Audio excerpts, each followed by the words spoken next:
Okay, so if you want to know how to delete the color coding in your spreadsheet in Excel, here I have the answer for you.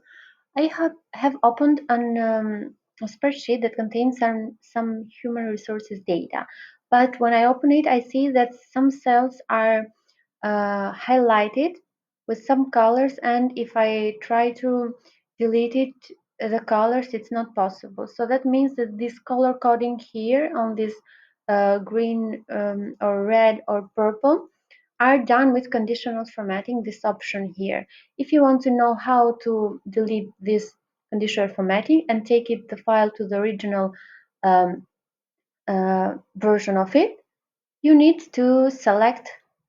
There are two options. You can select all the spreadsheet here and go to conditional formatting and clear rules. And here you have some options.